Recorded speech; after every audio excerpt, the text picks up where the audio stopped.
Go I ahead. watched you, linking your thinking thingy. With Nick, yeah. I can't believe the amount of libel mentioned against poor young Chris. Basically, Well, that was kind of funny that Nick was like, "Oh yeah, why didn't I invite Chris?" Damn, he was on a list somewhere and I forgot. Yeah, that was kind of funny. Chris, you're a celebrity, but you already knew that. and with A very tiny circle.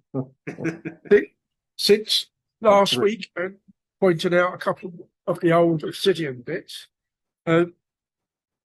there's a Curtis McHale recent video of doing massage of the notes again.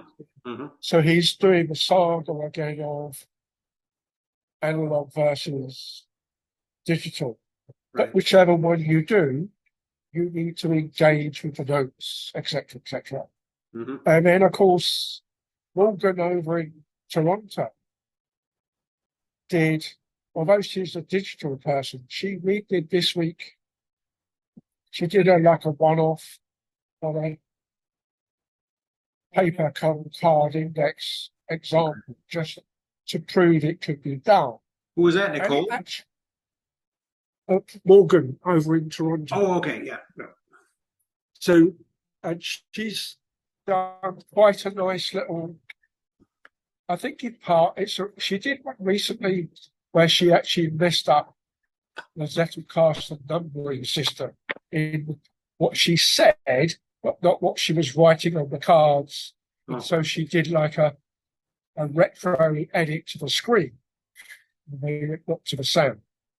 And I think that sparked an interest in her community. So she's redone it and walked it through the whole process, and then did an outgoing project on using the cards to write a piece of content. And it actually, I think she did, given she's a digital-based person, she did it really well. Cool. But partly because she's as I said before, she's on the circus and theatre and juggling side of the humanities. And she actually likes nice looking bullet journals type stuff. Yeah. Her cards, you can't be colorblind because she uses color coding to indicate what the text is. Is this a link to a note? Is this a link to a document? Is this a quote? And is this, below this line, is my other notes, other thoughts, literary card type thing. And that was, I thought was quite funny because that's where Curtis McHale started the other day, was he can't believe that particularly those people coming from the bullet journals side of the world make notes so pretty and they have time to use them, as opposed to what it is. This is my art. This is how I calm down, whatever, and that's it. I'm not going to use the notes for anything, etc. I just want to draw a often black and white version of a medieval or illuminated manuscript. Right. With or without marginalia, so Chris could get involved. Yeah. Well, yeah. I got to turn on I do have to turn on the chat here, don't I? So I can see what's going on. So yes, and that's quite an interesting chat. That was quite an interesting pairing of Jewish stuff from sort of semi-regular people that I didn't to. Right. Well, that reminds me of people I used to follow. Kind of when I started pursuing this stuff, watching YouTube videos and stuff. It wasn't Ollie. It was another guy who had been a med student and had been using Notability, and actually had been sort of comparing iPad based writing and drawing apps to make these really, really elaborate notes for his anatomy classes, and and things like that, which I think he was sort of turning into sort of worksheets for for other students, or for people coming after him, and and probably also for undergraduates and people at a slightly less Sorry, who was that? level. It'll come to me. It wasn't Ollie. It was another. It was another med student that I followed. Maybe I'll see if I can find him. And that struck me. That kind of struck me as being interesting, but sort of also not what I really wanted to do. It was like, this is too much. It's beautiful, but that's not the finished product. I mean, it was a finished product, right? And it wasn't really kind of the finished product that I was going for. Let me see. I think where the unwritten context that a lot of those people are adding or using, and they never talk about it, and it's never explicit. But when they're doing it, the heavy drawing and outlining and making it pretty, essentially they're creating a physical memory power that they're then able to kind of look at the page and know where the item is on the page to help them remember it. So when you're in a test or you need to remember the thing, you remember what the page looks like and the color and where things are in relation to other things. And that is the piece that helps you in that vein of note taking. But most people don't know that that's a thing. They, so they can't say it and make it explicit. So it just looks like, oh, I'm making pretty notes. Not, I'm putting this thing in this place, and the visuals on that page are helping me remember it. And it does a huge disservice to the space. Now that's similar to, although different from, I think, what I call the productivity porn, where you see the super pretty bullet journals, and they literally waste 5 times more time and effort making the pretty on the bullet journal than they're ever going to get out of it. And that, the only thing I can attribute that to is kind of what Tim said, that Zen practice of, here's how I'm going to calm down and clear my head for the week. And this is my mini art project, and this is just the form it takes. Yeah. But there again, no one talks about that on any of those channels. Mm-hmm. And I don't even think I've seen a video where someone takes that leveled charge of, you're wasting your time trying to save your time, and says, this is why I'm doing it. Mm-hmm. And ostensibly, otherwise, you look at it and they're only could be doing it for the likes and the clicks, or the, I want to share my process. Mm-hmm. But there are an awful lot of people out there who really feel the need to share their process on this thing that, I was surprised but not surprised to find that. And I don't know if you guys saw the thing that was a couple months back. I had a short post of some of the history of the mem index and I dated it finally, and I found it, the first few instances were in 1906, but the company itself started in 1903 and presumably was an extant thing before that.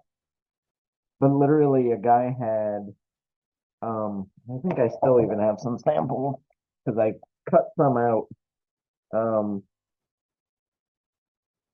Yeah, I think this was, oh no, here's the original mem index size compared to a 4x6. So he was using a 2¼ by 4. I think was one of the originals, and then he went to ultimately, I think, maybe a 3½ by 2. Oh no, it's almost the size of a business card, is 3½ by 2. But he had a little wooden box, and all the cards had tabs on the top, which must have been a stationer's like dream. So each index card had the year, the date, the day printed on the tab, and it went through the whole year in one single box. And essentially, it was a tickler file. And the idea was you would take, a week or two's worth of cards and put them in like a business card case, put it in your vest pocket. And when somebody says, "Oh, you need to do this next Tuesday," you go down to Tuesday and you write that thing down. And it was literally a bullet journal on index cards. Wow. And you would keep the thing on your desk and the other pieces in your vest pocket. And, it was your tickler file. Sounds very Dave Allen. And it's, it's almost exactly the method that they prescribed was getting things done. Yeah. It was Dave Allen, but instead of 43 folders, it literally was 365 for the whole coming year. Yeah. But there was all of this productivity crap that everybody's selling some system of now. They were literally selling it as a physical product. And you could, in 1906, you could already buy it in like 3 different kinds of wood with, I think I made a joke about rich Corinthian leather. But, it was like, buy it in oak, you could buy it in, mahogany. It came with a couple different trim lines. I mean, they really were killing it and making it up into the mid 50s at least. And what kills me is, so here's this thing that hundreds of thousands of people had to have had on their desk, and it was advertised in the advertisement I found it in was there was because we all love Zettelkasten, one of the earliest manufacturers of card index cabinets was a company called Shaw Walker. Yep. I remember seeing that. I think in Michigan. And as a company, they started a business journal, magazine, to advertise and sell their stuff, but they were also selling business advice, essentially, or articles that had business advice for the burgeoning new business sector in America. And one of the guys who started it was a preeminent businessman of his day and served in government off and on. But he created this magazine called System that he sold in like 27, 28, if I recall. It ultimately became renamed Business Week and is now what we know as Bloomberg Business Week. So it morphed and changed throughout time and is still an ongoing business magazine concern for business related news in the United States.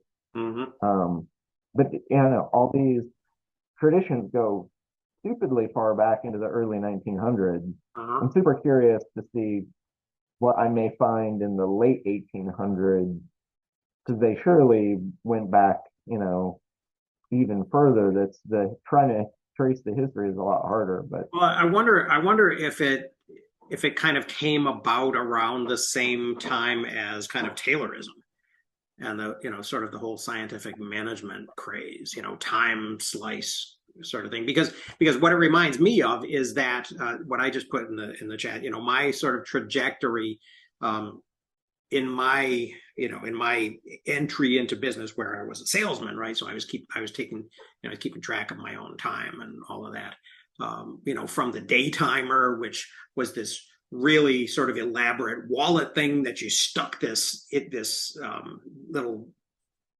notebook into, one for each month, and then to the Franklin Planner, and then ultimately, then Stephen Covey sort of acquired the the I think Franklin, or they merged in some way, and then and then it had not only sort of the organizational stuff, but it had sort of that overlay of the 7 habits, and this is how and almost like a that was even more than GTD, right? That was like a philosophy of life or something. It was like or That's what reported to me.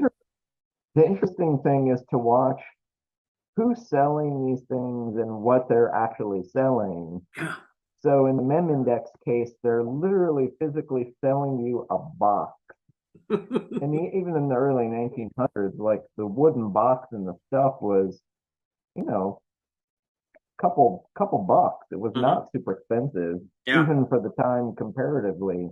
Well, and But the they were companies. selling you a physical. Go ahead. The booklet and the description of how to use it was kind of a secondary piece, but they were selling you a physical stationary product versus now, where Franklin Covey is kind of they're selling you the paper, where Daytimer is still selling the paper and the thing as well as a little bit of the system. Yeah. But then Franklin Covey's big product, they're probably making way more money selling, 7 Effective Habits, or David Allen is, he's selling a book. And I think ultimately he himself got out of it, because it's, how do you really make money doing seminars, or if you're Nick Milo and you're charging for courses to sell this thing, it's a super time and touch intensive process. And it's not, and some people may need the structure of here's the example of how you do it. Yeah. And watching people online asking questions in forum like, hey, I'm starting a Zettelkasten and I have this question, and it's kind of like, read a book or a half a book and then just start doing it. And the rest will fall out. You'll either figure out what works for you along the way. Nobody is going to come up with, I mean, to me, the only big, and it's quite, to me, it's 6 of one, half dozen of the other, whether the innovation is actually an innovation. But I have yet to be able to pin down exactly where Lumen, he inherit his system from someone. Did someone suggest it to him? We have the bit of information that he read Haida's book, and so he knew a thing existed. Most of his system was extant to that time. But did he have a professor or a college chum who said, hey, no, do it, try it this way? And so he did. Yeah. I have a long thesis that I'm eventually going to publish of how I think he did it. But essentially, he is taking Melville Dewey's idea of indexing ideas and putting them on the shelf next to each other. So when you go to the math section, you're going to find all the math ideas on the same shelf. Right. And he's doing that, but with individual ideas. Here's my shelf where sociology lives, or this subsection of sociology. And within a few cards of it, all my ideas within that space are going to be there. Yeah. So it's not a huge innovation what he's done, because Melville Dewey has done it in the late 1800s. He's just done it with books and bigger chunks of ideas. And very few people are going to have a practice that's so dense that beneficial thing for them. I just lost the picture, but your sound improved. Oh, I did. Oh, I think something disconnected and it probably switched. It killed my camera and switched to microphone. Yeah. That's super weird. Yeah. But if it's not better, I'll stick with whatever microphone is working at the moment. Yeah, it was glitching a little bit beforehand, so it's been going on for the last 5 minutes. Yeah, I saw the camera was doing weird stuff, but we'll see if we can get it back in a few minutes. But that is one of the few innovations that anyone has seen in the space.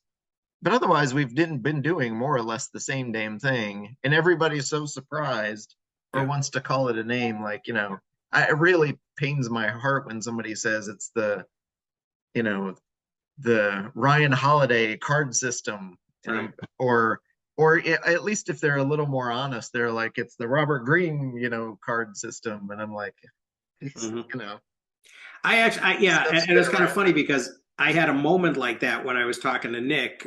Somebody in the chat or the QA said, "Well, have you, what are you going to talk about, source notes and point notes?" And I said, "No, I'm not."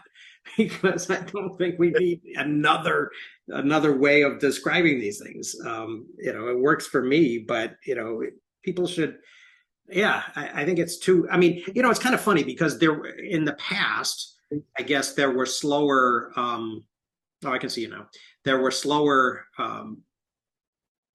product life cycles or whatever, and these things were sort of productized so that you had Daytimer, and then you had Franklin, and you had these you had Stephen Covey's 7 Habits and the 1 Minute Manager, and everybody had their own thing and kind of went took it to the bank. And now the life cycle of this is so much more rapid because it's all happening on people's YouTube channels or whatnot. I yeah. And then there's something that Pat put up in the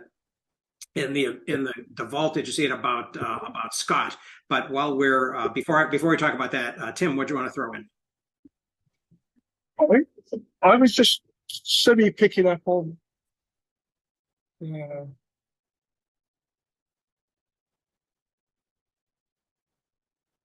meaning of notes rather than permanent literature or something. Partly because of chapter 4, because you know me, I always want to come back to the book.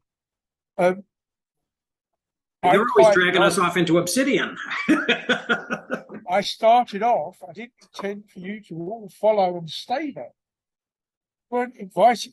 I was quite impressed with the way she jumped from the linearity of Newtonian mechanics to coming back to saying, putting the gardening gloves on and getting involved in non-linear, chaotic operations. I think that was quite good, especially seeing one of my favourite is Maggie, what's her name? Who's very much into the gardening metaphor for the notes. And I quite like that, but I also thought that Kate, in her slightly dismissive talk of how the economists are still being taught linearity and these pre-World War II type mathematician economists. And it sort of came back to me about when you do physics, we learn about the Newtonian stroke Galilean very mechanical clockwork model first, and then we evolve to a probabilistic, Einsteinian, almost quantum mechanics piece, and then we end up with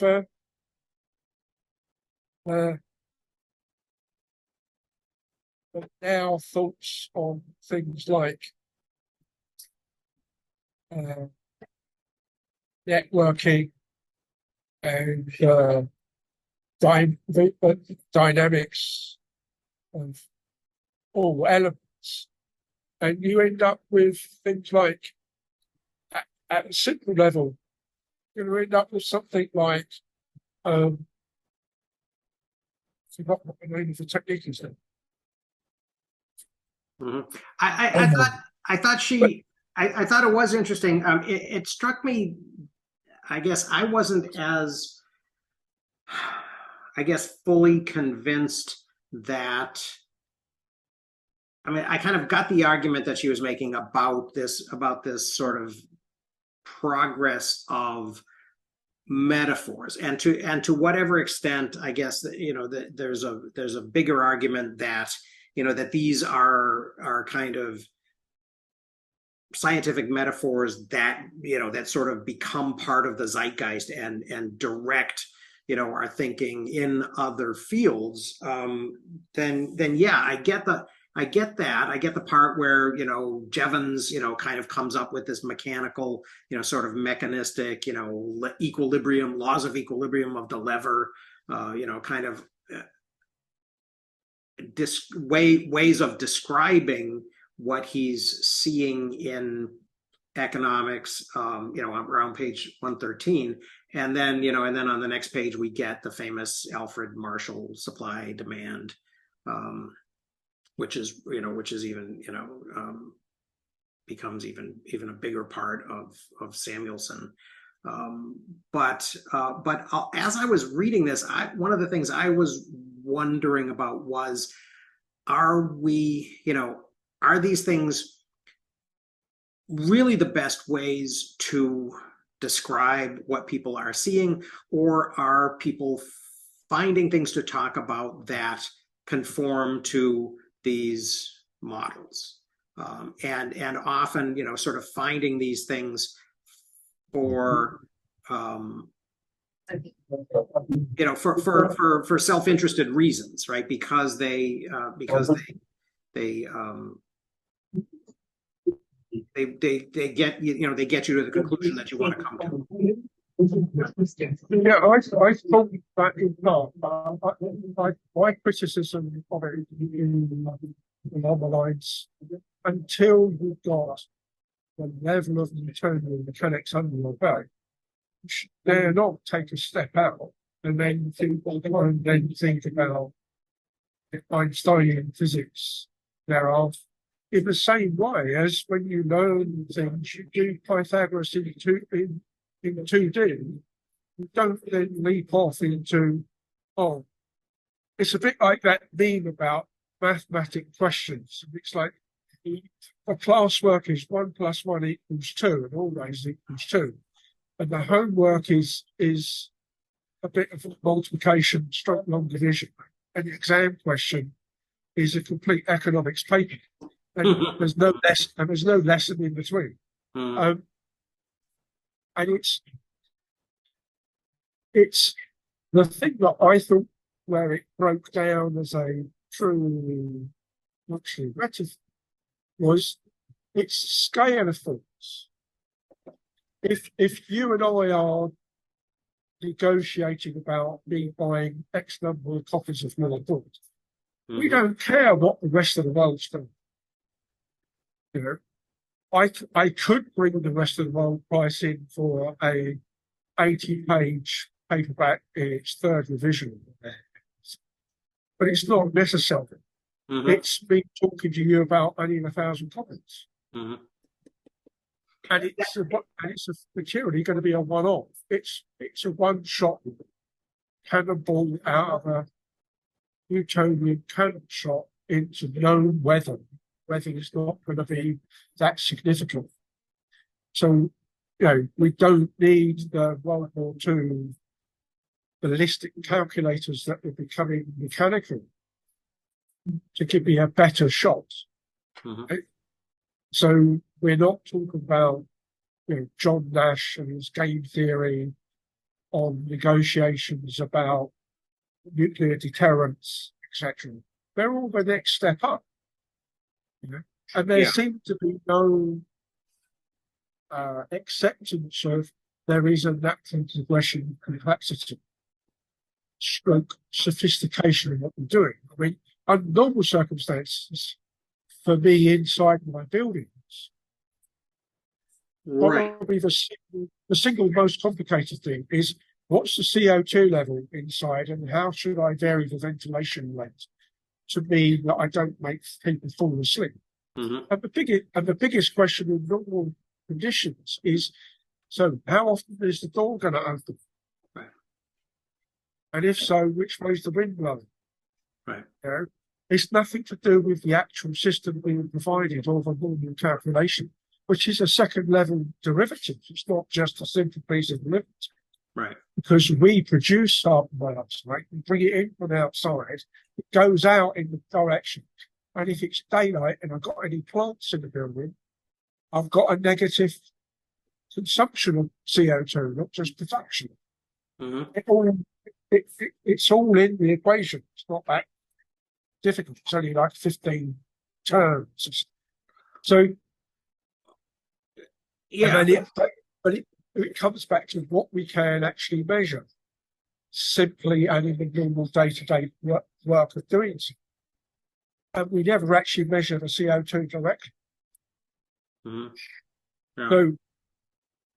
So, I thought her quite quick. It's only like the first half of chapter 3. And it follows on from chapter 3 to 6.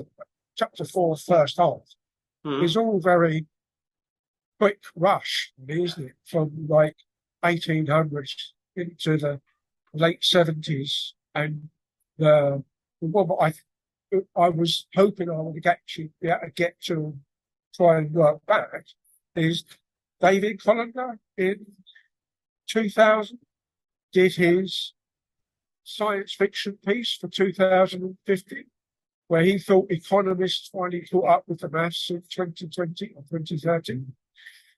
I thought that sounded interesting. I might go and look at that. I just haven't got around to it. So it's on the list to do. But it's and rather like Chris was saying about people with their products and their productivity pool and I need to make this a system I can sell, so I need to put my own words on it, etc. And not necessarily explain where the history of the developments come from, such that all those other people get credit. And it's literally this. Before, but there's Melvin Bragg is a arts type person, but mostly TV and radio. Does a couple of books, and he reminds us in one of his books about even Newton stood on the shoulders of giants to come up with what he did. Yeah, because the science stuff literally goes through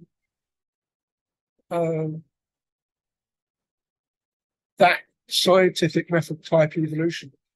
This is what we know, add one more step. Because most instances, people don't add up more than 3 or 4 steps in a leap. Even in things like, we now know what the DNA shape is. That allows us to understand why it does what it does much better than we did before. We had proper crystallography pictures, which were took a certain skill to do and a certain skill to read, and now they've done that work. We all know what a double helix looks like. We don't need to go back to the crystallographer stuff anymore. But we also have there's no panic before I think not at the levels we're talking about. But we also have the entire world economy hanging every month on what the Fed's going to do with interest rates up or down. Literally, they're changing one measure because they only have one lever in one of the most complex economic systems on the planet. And that I listen fairly regularly to Marketplace on NPR, and they have like their little 10-minute segments at the end of morning news at the bottom of the hour, and then they have a half an hour show every day. I think it's Kai Rizdal usually is the host, and he talks about the economy, and they spend a ridiculously inordinate amount of time talking about not just the Fed, but the interest rate number. Is it going up? Is it going down? And what are the ripple effects of that? But it's kind of like, they're sitting there reading tea leaves, and they don't give context of what this is. They never say, hey, this is the only lever the Fed has, and we have a million other levers that the president can play with.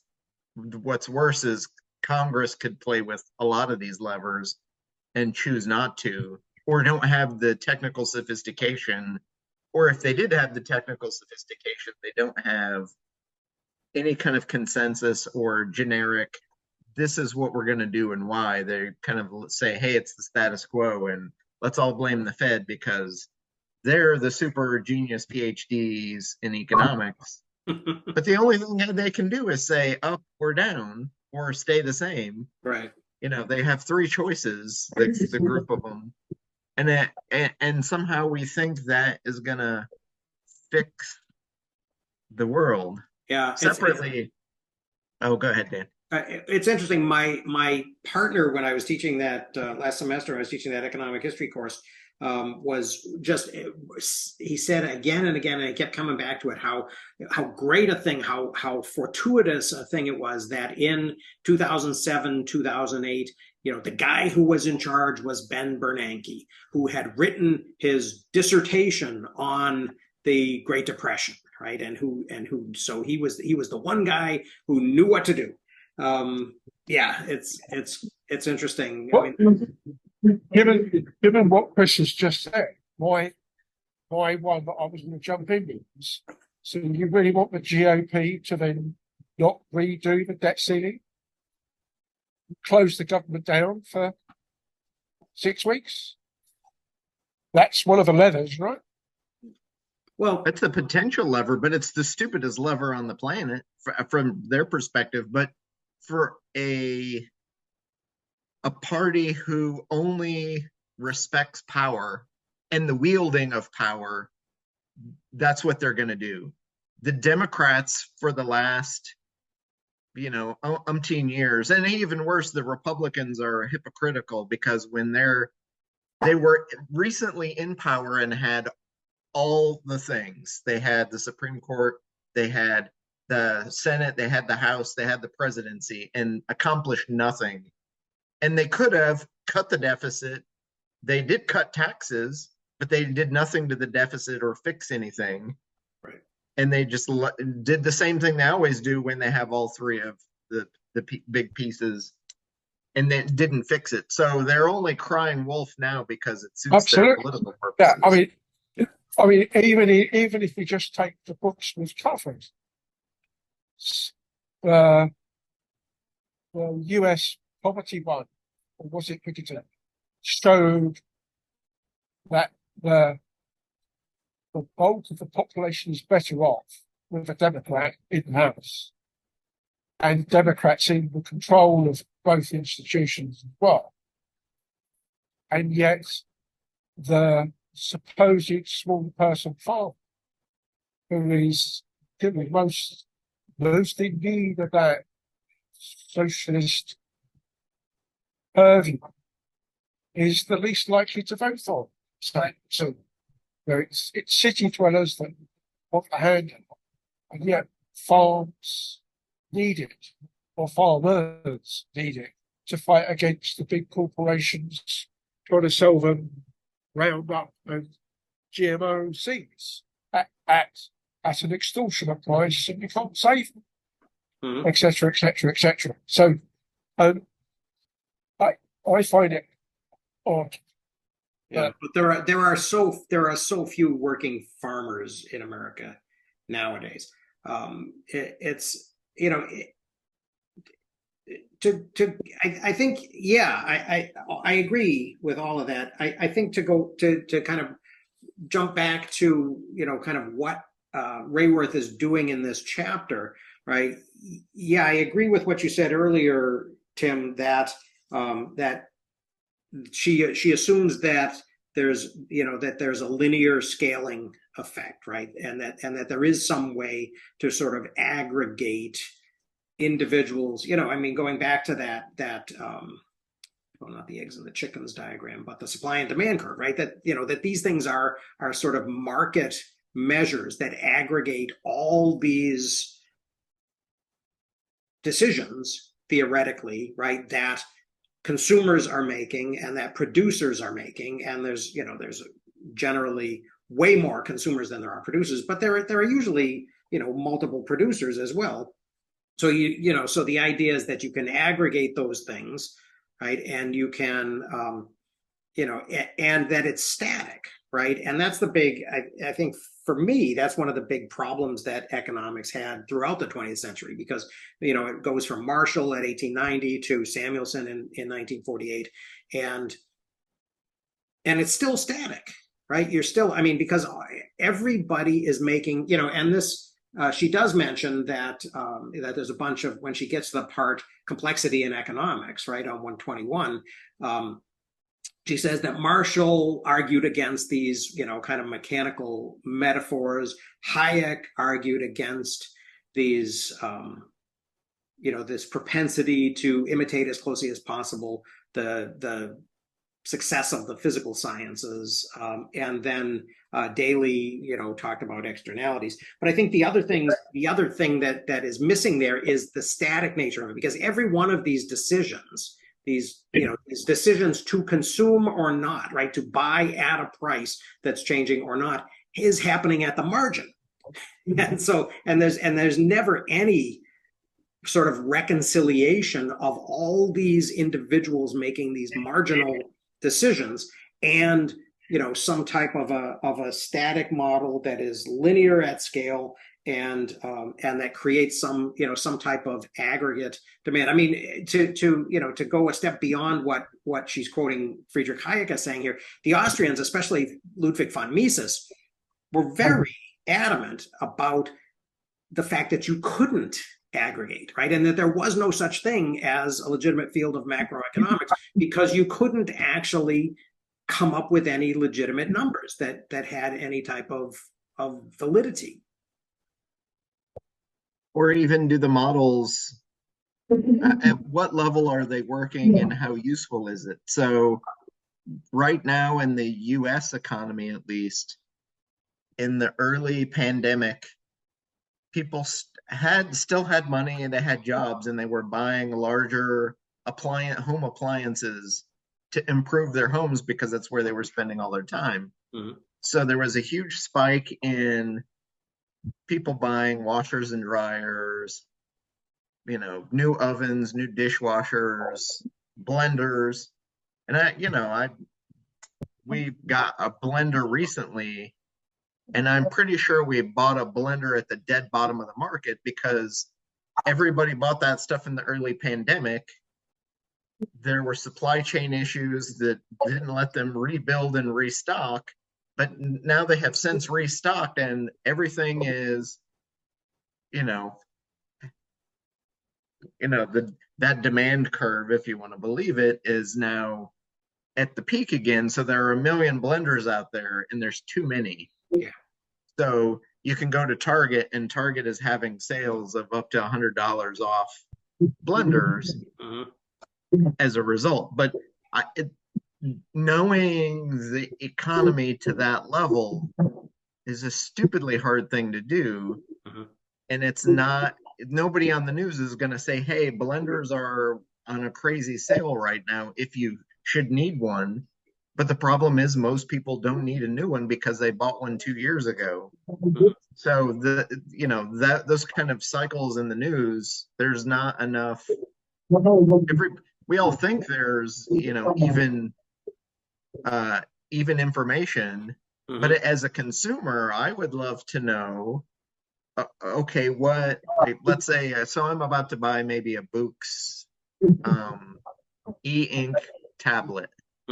For reading and note taking, so I can do some research and figure out kind of what's out there and available now, but I have no idea what those supply chains look like or what the internal company numbers look like to know, are all of these the 7 or 8 companies that are making these, are they going to exist 5 years from now? Are they still going to be supporting them? Are they going to do updates for them? I would love that kind of information so that I could better choose. The only information I can do is, okay, who's been making these for a while, and are they likely to keep making them? And the best I can do is guess. Yeah. Yeah. So the level of complexity I can get to is almost nil. Mhm. Well, and a lot of times that is deliberately kind of sort of kept invisible, right? I think I was listening to I didn't listen to the Tesla annual meeting Q&A, but I did listen to a CNBC interview with Elon Musk afterwards, and he was asked about the Tesla, because the cars have been, the price is up, the price is down, the price is up, it's gone up, they've changed it again, and he's been getting a lot of people have been making fun of Tesla for that. And what he said was interesting. I thought he said, "Yeah, that happens in the auto industry all the time. The major manufacturers don't change the list price of their cars, but they have rebate deals. They have negotiation at the dealership level. They have all of this. That the price of a car is moving constantly." But people don't know that. People don't realize that because it's not, something that somebody has put up on their website and said, okay, the price, the price that you'll pay today is this, and that's all there is to it. Yeah. So there's a lot. I think there's a lot. Generally, unless there's big supply chain issues, the sort we've seen over the last 2 years that make demand and supply or change supply dramatically. At the beginning of a model year of a car is usually in August is the new. So the 2024s roughly will come out in late July, early August. Mm-hmm. And that's the most expensive those cars are going to be because they're brand new. Right. And the longer they stay out, the lower the price gets until the 2025s will show up. So, and it's other than maybe the fiscal year or the calendar year changing in December, because there are tax implications to buying $100,000 car for the average consumer, or even a $50,000 car, there are tax benefits to the dealership to get rid of those cars before the calendar year. Because if you carry it into the next year, there are tax implications to the dealer. So they may discount things just a little bit more at the tail end of the year, and there's a difference there. But you'll notice it's offset almost 6 months from the beginning of the car year. So you're halfway through the model year. Right. And then also some of that out. Then also the interest rate that they allow on different terms of car financing is another way of affecting, kind of the reality of the price in terms of the monthly payment. But there's this fake thing when you listen to car commercials, like, and I heard one yesterday driving home and literally had this thought, hey, there's a sale on this car at Toyota only to the end of the month. And what you don't know is at the end of the month, there's going to be another sale for the end of next month. Right. Because the value of those cars sitting on the lot is going down constantly. Mm-hmm. Because the new model year, here we're in May, the new model year is a couple months away. They're trying to clear out the inventory. Right. Well, and this, I just got a Subaru. I got one of the last 2023 Crosstreks that was available in March, and I got one off the floor. But there were only a dozen on the way in, and to this particular, it's a small dealership, but they were already transitioning to the 24, right? And so like within a month of when I bought that 2023 in like the beginning of April, you couldn't even order, and that actually, I mean, they don't have a lot of inventory, right? They're selling them as fast as they make them. But there's that. And then of course there's also, the when interest rates change, then the cost of carrying that inventory on a dealer's lot increases, right? So then there's even more incentive, at a higher interest rate to get it off the lot. I think there's all this stuff that's happening, kind of even under the radar behind the scenes. The average consumer who buys a car doesn't realize typically they're in the dealerships make it super unnoticeable to you, but usually you're going in and you're doing 3 completely separate transactions. and they're using the fact that they have roughly 3 buckets to play with to maximize their profit in all 3 buckets.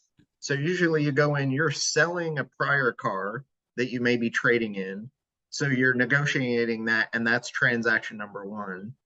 You're negotiating the price of your new car is transaction number two. And then you have transaction number three is the cost of your financing, which they're trying to give you as well if they can. So when you walk in the door, they're trying to get 3 pieces of business from you, and they can give you less on your trade-in, or they may say later in the thing, if they've got space to play around with, we can only give you this percentage rate, but we'll give you a little more on your trade-in maybe to make you feel better. But really they're screwing you on one of the other deals to make up for it.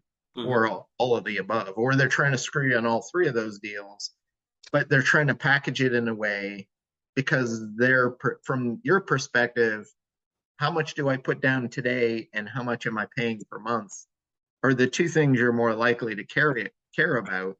Right. So they're designing their deal to those 2 numbers, but in doing that, it's pretty hard to get more than a 5-year financing right now. But if they could go 6 or 7 so that your monthly number is lower, they're making a huge amount on the interest to give you a 6 or 7-year finance deal. So they'd do it if they could. Yeah. It's kind of interesting that, the things that are sort of talked about and the things that are not. And if I can jump back to the text with an example of that, which I thought was relevant. And so I sort of lost a little bit of confidence in Kate Rayworth for not mentioning it. She, in this boom on 123, in this bubble boom and bust thing that she's talking about here. Newton. She missed an opportunity, with Isaac Newton and the South Sea bubble in between 1720 and 1725. What she doesn't mention is this was not a monopoly on trading with South American colonies. This was the Asiento. This was the British monopoly on the slave trade that was run by the South Sea Company. And so that's what Sir Isaac Newton was investing in. And I think that not only do I sort of object to her not mentioning that on, a kind of general history and moral basis, but also I think it's relevant, isn't it?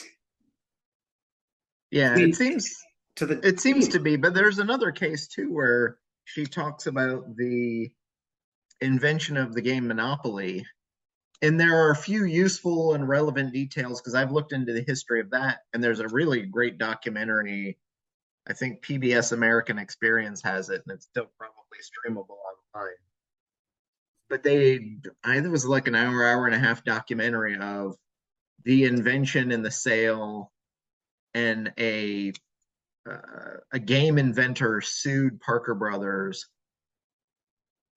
or countersued Parker Brothers for infringing. He made a game called Anti-Monopoly in the 70s, and he did a 20-year lawsuit that went to the Supreme Court, and spoiler alert, he won.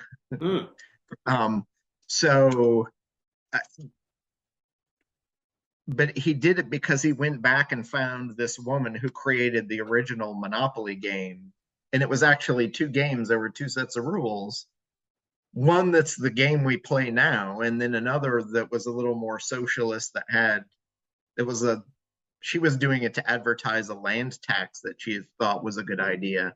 And the history of it is phenomenally awesome and rich. Even my 12-year-old thought this documentary, she was like, wow, that was really great. But we learned a lot about the U.S. legal system and about economics by watching it, which she didn't know, because for her it was more about the fun of the history of this documentary about Monopoly. But she leaves some salient points out about that history that I think would have been better nuanced, but I'm not sure. They don't dramatically change the meaning of her point in writing about it here. So I will let it slide, because there's only so much she can do in the span of the 2 or 3 pages she dedicates to it. So I don't, in those cases, yes, there's a lot there are big chunks of things she's leaving out to weave the bigger story. Yes, you can get in deeper into the weeds. And the case you mentioned, I think it's probably a little more salient to that particular argument. But it's also, her point is that here's Newton, the guy who invented the system and who actually did a lot of early economics. I think he ran the mint essentially for the country, as I recall, and did a lot of work in counterfeiting. Yes, he did. And nobody talks about that. It's all about the calculus and the science and the physics, right? Not his influence in other areas. Yeah, well, and that's I think that is all. Yeah, and I guess this was about the time I started getting a little bit frustrated with her, and my frustration grew actually in chapter 5, I think, that she was spending a little bit too much time name dropping economists, and this is sort of a historiography of economics, to more of an extent than I think care. And doesn't mention some of these other things. I think that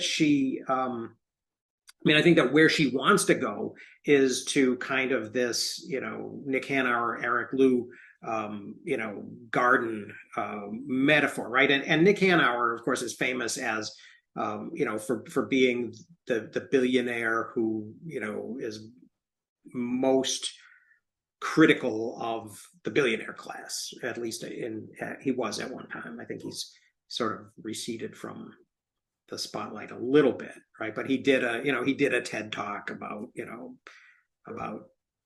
plutocracy and stuff, and then I think he still has a podcast, but I don't know that it's as popular as it once was. One of the interesting things, though, I thought with naming the various economists, her whole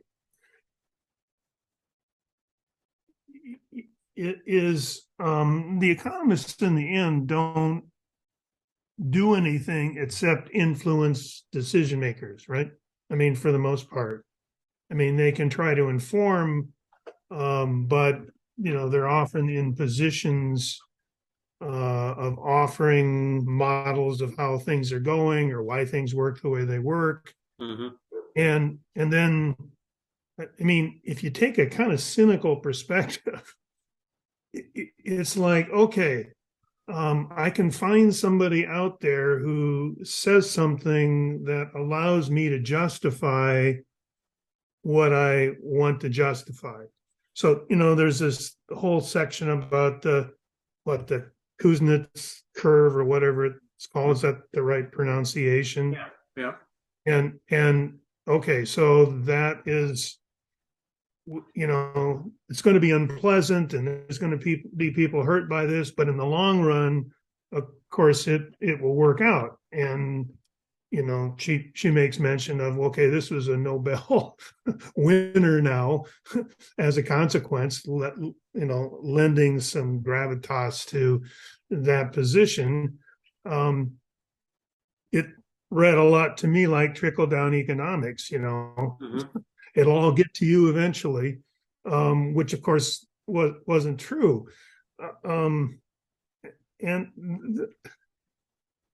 That's the whole point. She starts from the book, economists need to wake up and they need to take into account other variables in their models and all this kind of stuff. But then there's a lot of pressure to be simplistic and communicative. And in doing so, they offer different models that someone takes up and uses as a justification, the real decision makers, for actions that are taken. Mm-hmm. And even I was thinking about, okay, so this guy or Kuznets comes up with this theory that's accepted and acted upon as justification for certain kinds of decision making to allow the expansion of inequity, because in the long run, the rich folks are going to somehow pull us out of whatever. And somebody decided that that's worth a Nobel. And it's one of those things. It's almost like, well, okay, what are the justifications for giving credit or importance to different perspectives? It's not like, to me, it's not like science that advances, biology advances, chemistry advances. Economics, and that's maybe what you're talking about, it's very complex. It kind of just drifts around back and forth. And it's really about who can gain traction for their perspective. And then as a little guy, let's say, in the whole scheme of things, what's going to be imposed on me by whom, and is it legitimate? I don't know. It's like, I mean, to me, there's starting to be some things here I see across domains, and even in the AI, it's like, who trains the model, right? Mm-hmm. And what are their values? Before we get all excited about, this or that, there's the more basic question about what values influenced this model, what values influenced this AI approach. It's a model too. Mm-hmm. Is it just the white rich guys, or are women involved, or so anyway, that's just a thought on this. I agree. And I think that Kuznets, the other thing that, in addition to the curve, the other thing that he's known for is he's the guy who sort of put GDP on the map, right? That before the, and this would have been in the 30s, right? At the beginning of the Great Depression, right? He actually started looking at U.S. Sort of national income accounts, and creating, it was GNP first, and now it's GDP more often, and so that is, that was kind of his initial kind of contribution. Yeah, it's interesting that he's, that the curve, I mean, and that's why actually I think Rayworth's biggest contribution is the idea that, the pencil is the thing that's going to change the world, right? Because that is, it's these little graphs. It's this supply and demand, intersection. It's the Kuznets curve. It's the Laffer curve. It's all these very simple things that you can, that you could draw on a note card or a cocktail napkin. And they seem to be so sticky. They seem to be memes. And so that's, that's really, that's interesting to me. Which again, are they really, or are they just ideas thrown out there that people in positions of influence seize upon this one instead of that one? Because it's always, there has to be a certain logic justifying these things, but it's, what I'm saying? It's not like, it isn't really a science. Right. I agree with you. It isn't really something that moves progressively forward. Right. And so, but it does it's like a theory. Cartoon.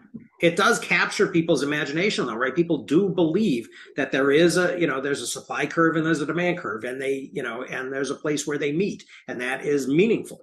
And they don't necessarily understand what that means, because it doesn't really mean anything, right? But they believe that it's a thing, and I think that's where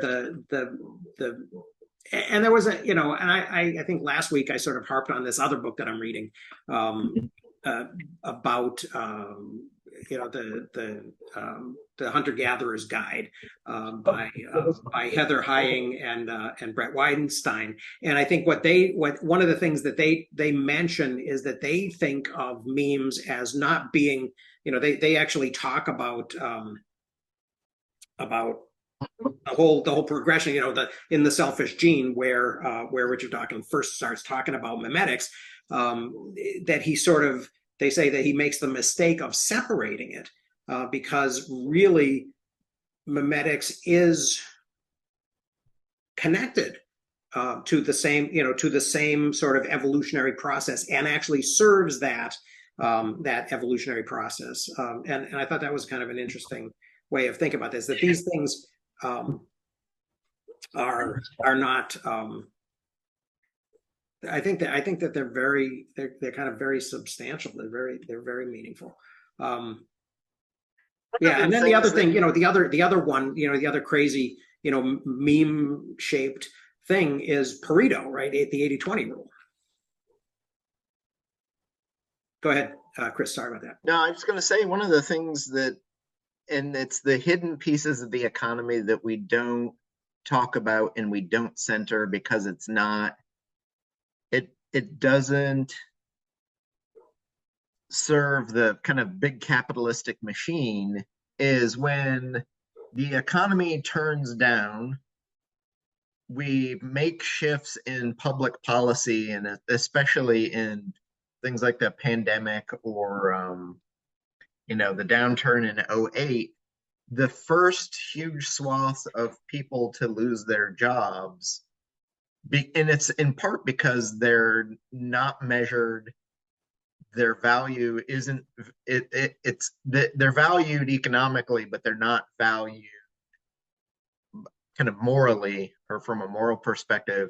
But it's women and people of color are the first ones to lose their job. And during the pandemic, a lot of women, and it really kills me to have heard stories of, a woman who has 3 kids and a husband who's unemployed shuts down her company that's keeping 10 families working because her husband won't pick up and take care of the kids and deal with homeschooling. And the only way for her to do it is, we've got enough money and I feel comfortable enough for a family decision. I'm going to shut my company down, quit running it, and unemploy 20 or 30 people so that I can go home and take care of the kids so that my immediate family is fine. Yeah. But we don't do a good enough job measuring those things and those effects.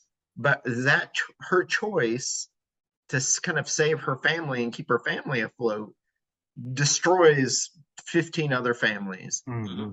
And so when we do things like austerity, almost all of that squeeze gets put on women first, and families, people of color. Mm-hmm. And because they don't matter enough in the economy, because we don't measure them the way we measure GDP, and because they're not unionized, they don't represent a big enough voting bloc to hold politicians' feet to the fire. And on top of that, we don't have a way to we don't have a name for that effect. Maybe we should call it the Alasso effect so that it can be a thing now. I think the was a good idea, Dan. More appropriate. Yeah. Well, I think I agree. talking about things are never named other books for you're reading. Talking about other books you're reading while you're reading this one, and I said last week I was reading Bernie Sanders' book. It's really an interesting combination because like you were just saying, Chris, about it's like who has leverage and how far do you think in terms of your influence. Of course, Bernie Sanders would say, well, if the unions were really functional, and then who is really and then if you could ignore that sector of society because they're on strike, fine, but they would have a much better chance of being recognized for their true contributions if you find out you can't do without them. Well, I was thinking, or in the pandemic, we found out, we have essential workers who we can't survive without. The grocery store stocker is the most important person in your life. You just don't realize it, Right. Right. and you take them for granted. Yep. Yeah. It's almost like what Brad Pitt said in Fight Club. We are the people who watch you while you sleep. Don't fuck with us. I was thinking the other way as well. But it's things like last week, last week sometime, there was the stage of Omaha doing his Berkshire annual meeting report. She does by Zoom these days. We don't even have to have a share to get it, albeit get it a day or so later on YouTube. And then you look at things like what Jason Harkle or even Rita elsewhere talks about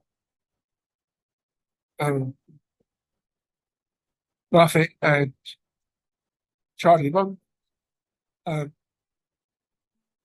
where it's something along the lines of they own 20% of the 5 biggest US airlines. And so they own more airline than any airline actually does, in essence. And so if they go and lobby for things to help airlines and reduce airline costs, reduce regulations, and because they don't own 51% of anything, they don't get tagged with being a no influencer type thing. Yet we, all of whom say own Berkshire shares, don't have the same influence over Charlie and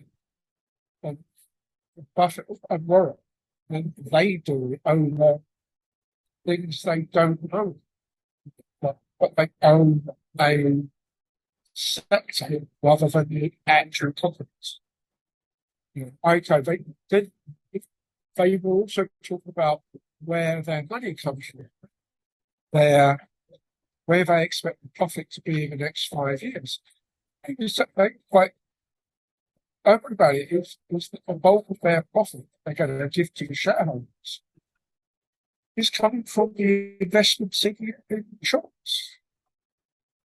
And I was thinking, you're going to be paying out big time with things like climate change, floods, and wind and fire. So there's going to be a major change coming up. And of course, in the last 2 or 3 weeks, in Europe, for instance, there's been progress movement on the eco side coming out, such that they're now being able to look at companies saying, we want money back because you've damaged the environment. Now, nobody's actually won big time yet, but it looks as though there's a good number of cases coming up where the damage is activists have been killed. So instead of taking a criminal case, they're taking a civil route, as in it's a probability of happening. It's not an absolute evidence. And so you end up with past presidents being actual rapists.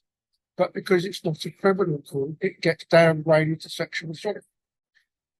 As soon as we turn around and say, you killed X, you on probability killed or directly influenced the killing of half a dozen of these activists, or journalists even, then BP and Shell and Saudi Aramco and the rest of it are going to be paying it. They have money. That's why you sue them. The person who makes the mistake may not be somebody who has money. I've been back position in court a couple of times where the person we should be going after has no insurance because he was a plumber. So who has, for the building design, who has the insurance? The structural engineer, because he has to be a professional. So we go for his insurance because we've got carbon monoxide poisoning. Yeah. And if they're too big to fail, it's fine. We don't want to fail. We want their money. Too big to fail means big enough to nationalize. Okay, so let's take that right back to the text, because that is a piece of, was that in chapter 5 or did I read ahead to chapter 6 accidentally? Where she starts talking about I think it's in the who makes your money section. I thought she became kind of incoherent. In this idea of central, imagine for starters, if central banks were to take back the power to create money and then issue it to commercial banks while simultaneously requiring them to hold 100% reserves for the loans they make, meaning that every loan would be backed by someone else's savings or the bank's own capital. 100% reserve requirement means that if a bank got $1 million in deposits, they would be able to make $1 million loan. That's not, I mean, that makes no economic sense at all. I do not get what she's saying. Excuse me, do you have any idea how Islamic finance works? No, I don't.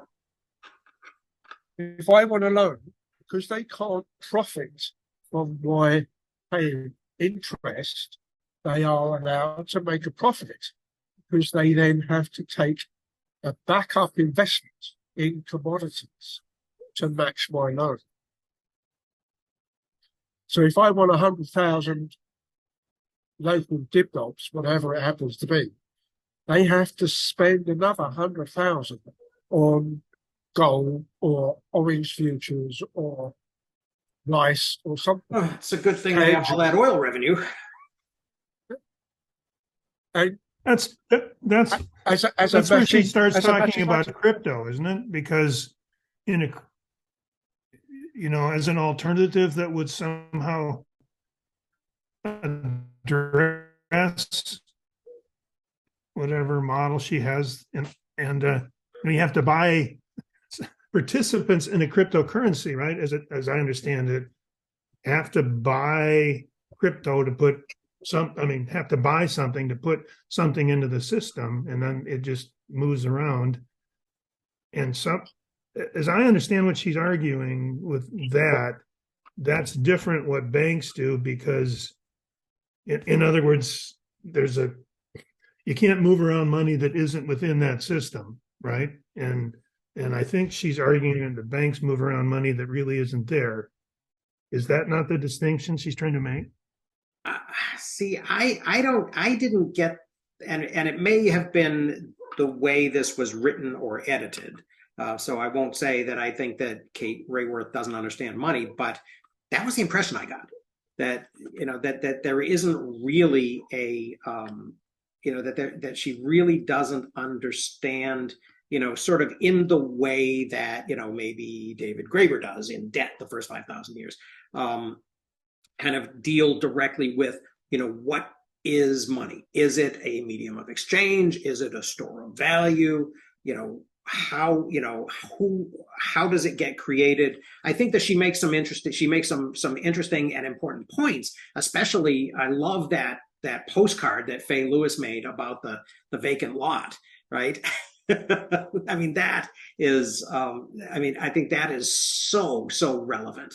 And the idea, the quote from E.P. Thompson, that enclosure, when all the sophistications are allowed for, was a plain enough case of class robbery. So I do think that and earlier on in chapter 4, she does mention that Piketty in 2014, kind of made that transition from only talking about income inequality to actually talking about wealth inequality, and to talking about kind of this entrenched plutocracy that's based on on generationally inherited property, whether it's capital or real estate or whatever.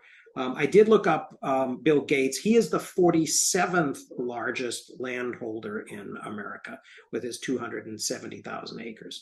And Ted Turner is number 4 with 2 million acres. You got pushed. Usually it's Ted Turner and John C. Malone are the two who are fighting each other for. So who are the top 4 now? I'll tell you. Hang on. Let me get back to it. Summer 23 notes. It is so the people right now. And I'll tell you. I stuck it in my. Ted Turner owns so much of Montana, right? Isn't that what really drove up the? I mean, basically. Yeah. Well, usually they own a lot of. Typically, they own a lot of wilderness land. Yeah, and he calls it a trust. So John Malone is number 2 right now. Number 1 is this guy named Big Red Emerson, and he owns Sierra Pacific Industries, which has a holding of 2,320,000 acres. Malone's got 2,200,000, but they call it a land preservation company. And then the Reed family, and then Ted Turner. And Ted's got 2 million, and he calls it the Institute of Eco Agriculture. Yeah, I've been for probably 20 years now. Been watching Ted Turner and John Malone back and forth, almost as a personal, like a game between the two of them. Who can own the most land? And generally they're doing it for preservation, but they're both media titans. Most people know at least who Ted Turner is. Yeah. John Malone was the number 2 guy at a company called TCI that was one of the first players in the cable industry. Oh, okay. And he is, and most people don't even know the name of his company now is Liberty Media. But for a while, he essentially owns a media portfolio. You could think of it like as a mutual fund, and essentially he owns 51% or more of almost every cable channel on the planet. Nice. And to the point that typically, and he's built it up as an empire in such a way that if he needed to, he could sell it off to buy one of the major studios, which was his goal for ages, and I don't think he's ever going to make it. But when, let's say, Universal Studios went up for sale, he was the number 2 bidder and almost got it, and then NBC ended up winning. But he owns Sirius XM too. So yeah, Sirius XM was his. Rupert Murdoch literally has built. There are so many poison pills built into Fox and Fox properties, specifically meant to keep Malone out. And it literally, Murdoch has shot himself in the foot and lost huge amounts of money to prevent Malone from buying his company out from underneath him. But for ages, Malone had like 5% of AOL Time Warner. He held 5 to almost 10% of News Corp.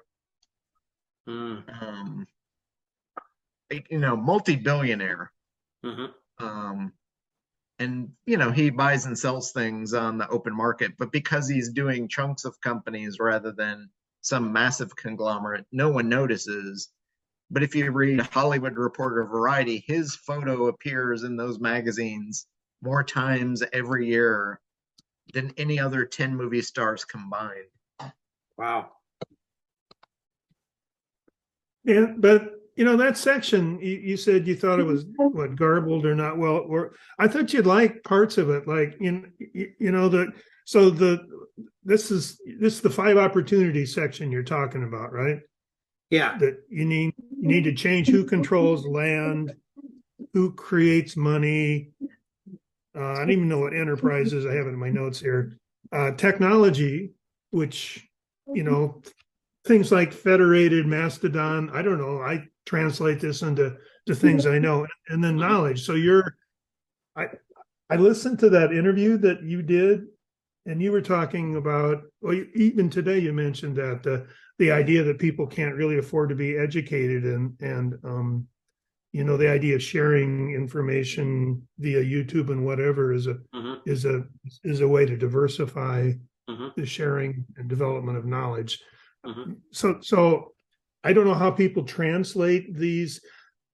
Seems to me what she's trying to do is say, well, here's the things where there are opportunities, and then what qualifies, you know, what qualifies within these is that would be open to people who you know, who are willing to invest their time and resources because of a value, you know, understanding the value here.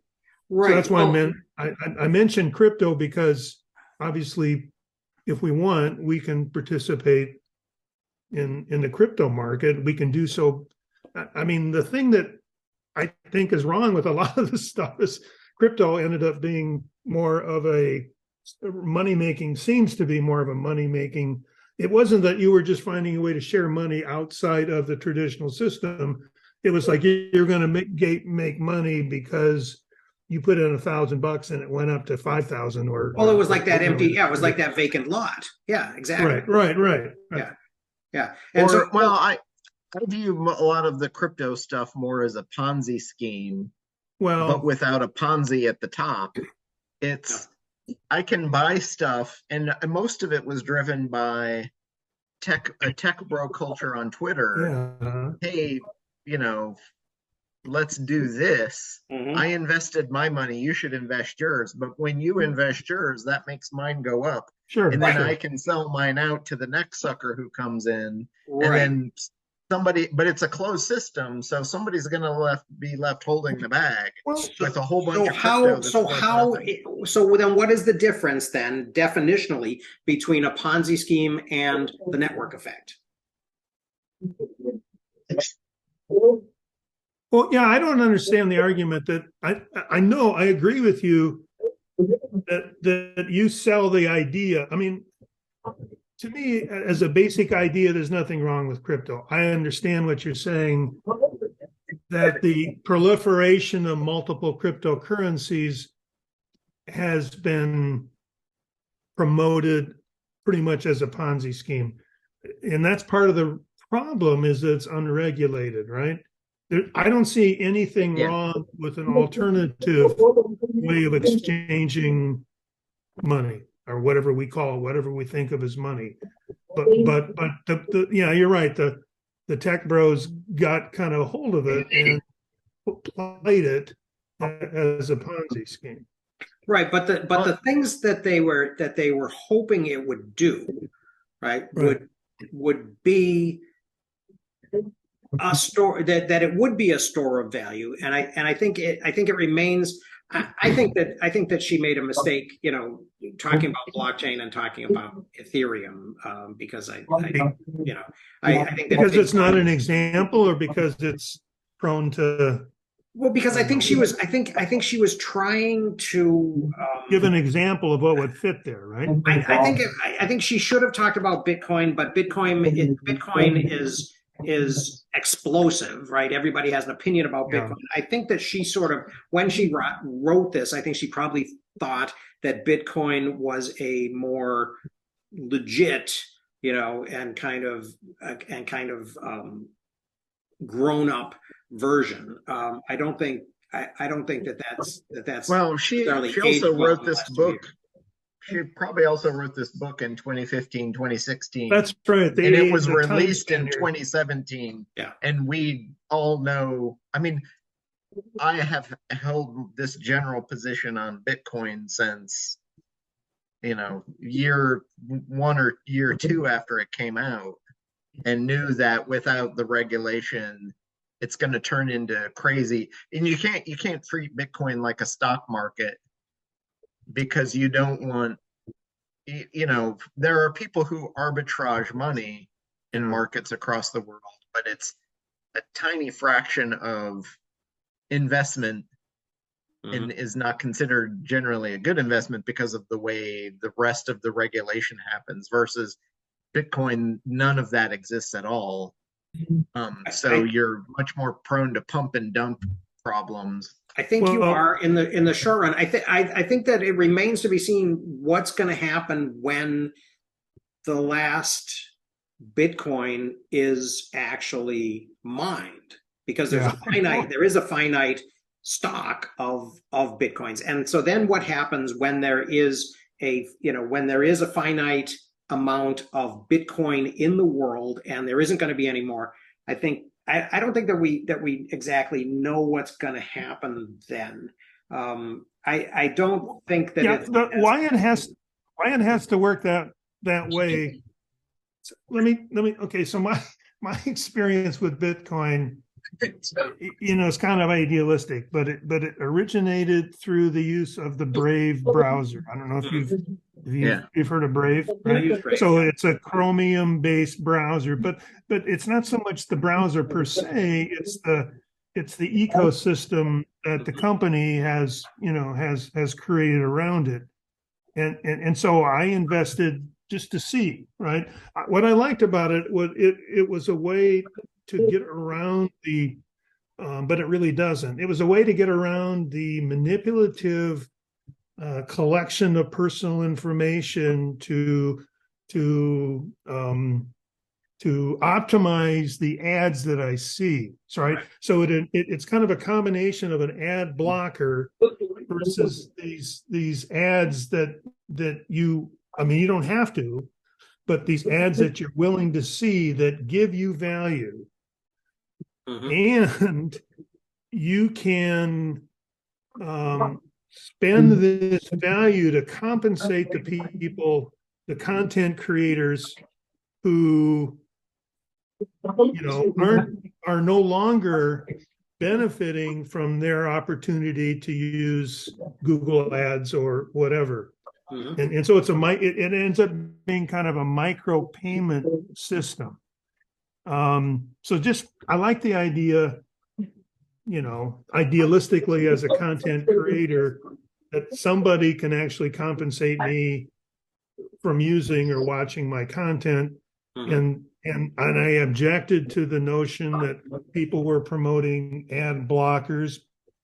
That the internet is obviously all these interesting things, but the idea that people start to expect, there's so many problems in these areas. The idea that people could block ads and then expect free services and infrastructure and content creators just seemed to me to be a general ethical failing of the population, right? Yeah. And so this seemed to me to be a way around it, that there's a way to transfer money from me to someone who I follow.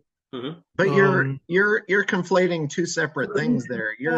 Of course I am. Yeah. You're looking but that's the problem. I mean, I don't know how else to do it. That same system could also work. It's a micropayment system, right? It's just a micropayment system. Actually, it's three things. It's the browser that enables it as a platform, a micropayment system in addition, and then Bitcoin is the thing that's functioning the micropayment. So I don't know. I haven't turned on. I use Brave, but I haven't turned on the rewards yet. I've still got that popping up on my screen every day. But I haven't looked into it. So let me finish my one little part of the story. I put in $50, right, just to see. Okay, I'm going to experiment. I'm going to, give away five whatever BAT a month. I forget how much it was, $2.50 or something. I'm just going to see how long my $50 lasts. Well, so I'm also going to join. So anybody who looks at my content, there's money coming back. Well, there's not much coming back. So mostly it's going out. But what happens is that my $50 balloons up to $250 because of this bizarre inflation deal. That to me was interesting. It's the kind of, I didn't want that. I didn't expect that, but it happened. It's down now to about 60. So it's gone, but I've done this for over a year. I'm still ahead somehow magically. Wow. Just in the value of BAT. So I could cash in for $60 and actually make $10 in the difference. But Crazy. That's interesting. Obviously, it's small time, but it's just, to me, so when the author here starts talking about alternative financing and being able to do as individuals, it gives us some leverage apart from the big players. Mm-hmm.